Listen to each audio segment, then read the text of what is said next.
so now here we are back once again. We're going to talk about Tom Atkins, the star of Night of the Creeps, the film you're about to watch. And really underrated actor. He never became a big star, and he kind of always played a cop, which is interesting. He's a lot like Reginald Bell Johnson. Yeah, he really kind of got pigeonholed into that role. But does it well. Yeah, he's been acting since the 60s. A lot of TV shows start off his career, and throughout his career, he'd go back bit parts in TV shows. His first film debut was The Detective in 1968, the Frank Sinatra movie. Then after that, he had his first big part a decade later, the movie Special Delivery. I mean, it's some nice roles on TV. He was on The Rockford Files for a series like, let's see, almost 10 episodes. He was on Serpico for almost 10 episodes. So he had some notable TV appearances. Yeah. And then he came to be associated with the horror genre. He's definitely a cult actor within that genre, much like Bruce Campbell. And his first horror credit was the made-for-TV movie Tarantulas, The Deadly Cargo from 1977. Gosh, that sounds like Sci-Fi Channel before there was a Sci-Fi Channel. But, of course, it's better because it's real tarantulas, and they get shipped from a plane from South America, and they land in the U.S. Oh, my God. You know, that's one of the things I love about arachnophobia, so I can totally appreciate that. And then he had his first film with John Carpenter, a team-up that would go on for a couple of years, in The Fog. He played a supporting role in that, where he got to hook up with Jamie Lee Curtis. I mean, come on. Good deal. That works out for him. And he was not playing a cop, so that's always good. A couple of roles in there to mix it up a little bit. And then he started getting some more recognition, showing up in some more, films. He was in The Ninth Configuration, also in 1980, where that was a movie where it was like cops or military people who had gone AWOL or they had mental problems all in this asylum. And the warden is kind of like worried that he's going insane, or the guy in charge. And that was directed by William Peter Blatty, who had written The Exorcist. Wow. So that's some high horror connection there. He followed that up, returning with John Carpenter in Escape from New York in 1981. Yeah. He played one of the cops in that movie, supporting... Shockingly. what are the odds Exactly. there? He was one of the team, like, working under Lee Van Cleef, like, that they patrol the border of New York, which has now become a prison. And so, nice little role for him in that. And then he teamed up with another big-time horror guy in 1982 with Creepshow. George Romero was a person who would show up throughout his career. They had a couple team-ups, and in Creepshow, that was, the famous anthology, 5 stories. Tom Atkins showed up in the wraparound. Yeah, he was the prologue and epilogue, yeah. He was the angry dad who told his son that comics were garbage and to throw his Creepshow comic into the trash. Yeah, I mean, I like Creepshow all right. I kind of feel like Creepshow is like a lesser version of Tales from the Crypt. Although it should be noted that at that point, the TV show Tales from the Crypt didn't exist, and the movie had been like a decade earlier. But my point is, I mean, it's fine, it's all well and good, but it's just not as engaging to me as those would be. Yeah, I definitely like it. I think Tom Atkins is particularly good. He's very over the top as the dad who hates comics so much. Yeah.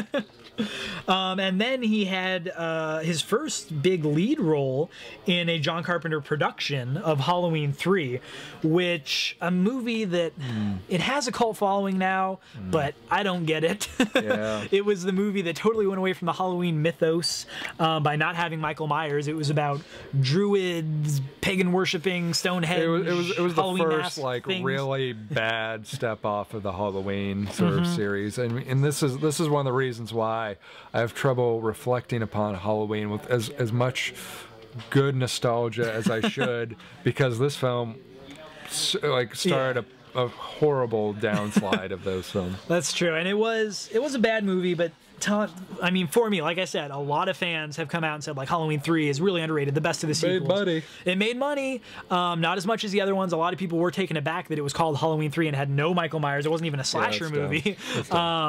But Tom Atkins was the lead, and he was a pimp in the movie. He was macking on a lot of the ladies in that film, even if they ended up being robots later on. Yeah. And then after that, just some more random roles. A notable one in 1985 was The New Kids, directed by Sean S. Cunningham, who had directed Friday the 13th. That starred James Spader and Lori Loughlin. It was kind of about gangs. You move into town and there's evil gangs around.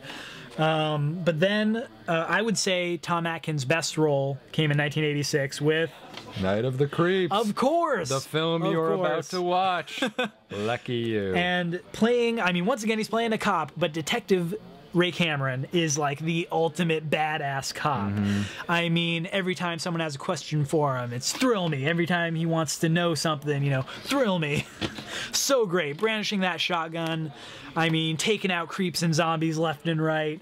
And it should also be noted that the guy is kind of nuts as well. Yeah, not only is he, you know, the detective who's the badass and he's going to solve the problems, the guy's kind of unhinged from a girlfriend being murdered in the past. It's good motivation. Yeah. And I mean, clearly something that would play out as a motivating factor in the next film he was in. Yeah. Lethal Weapon. Obviously, The I would villain. say.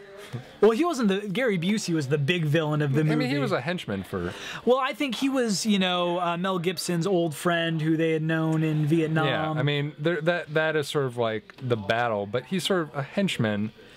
But he comes around. I don't actually think of Tom Atkins as a villain in that movie. I totally think he's a villain. I totally think he's a villain. But I would say that's his most well-known movie as far as like big hit, yeah. being seen theatrically. I mean, granted, he wasn't the driving force behind it, but he certainly benefited from it.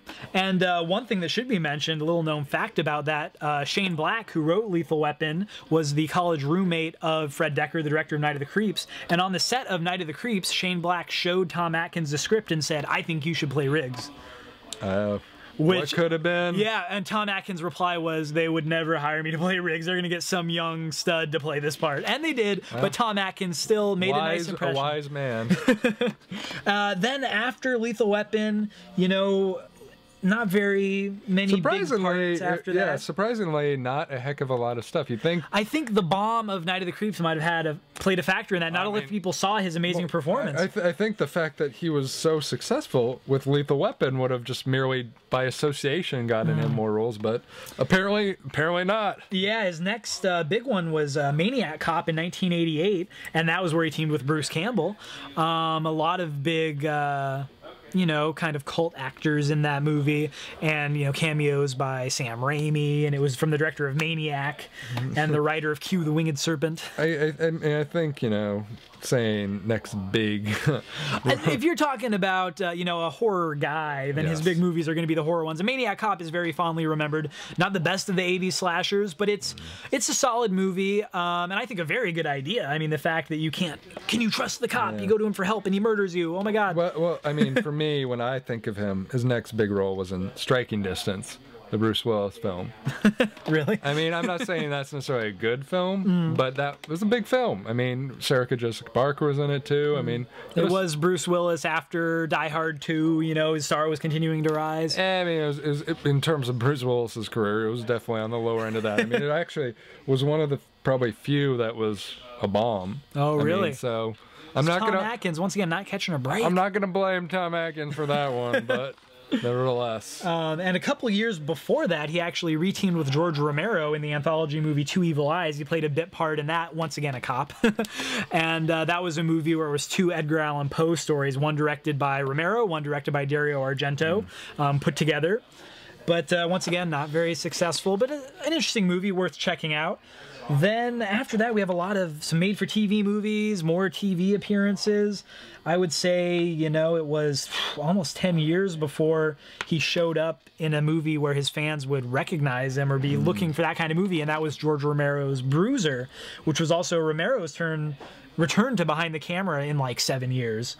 And that movie, he's once again playing a detective, but it pretty much went straight to video, wasn't as well known even among Romero aficionados.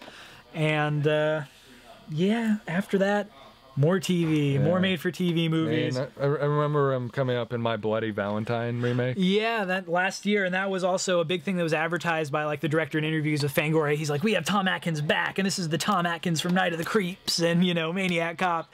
He's a retired cop." And he has, I think, definitely the best use of 3D in the movie is based around Tom Atkins. I don't want to spoil it, but he has one of the most memorable scenes in that movie, which I wasn't all that impressed by. It was okay. Nah. Didn't have anything on the original. It was okay. It was a fairly forgettable one. One of the first like 3D gimmicky films of the modern generation. But I think Tom Atkins, just like Fred Dekker, is having a kind of resurgence, at least in fans discovering his movies from the DVD releases. Like this Night of the Creeps DVD and Blu-ray that came out, like a lot of people interested in Tom Atkins, and he's going to be coming up in Drive Angry 3D from the director of My Bloody Valentine. That stars Nicolas Cage and Amber Heard, and should be a lot of car action coming at you.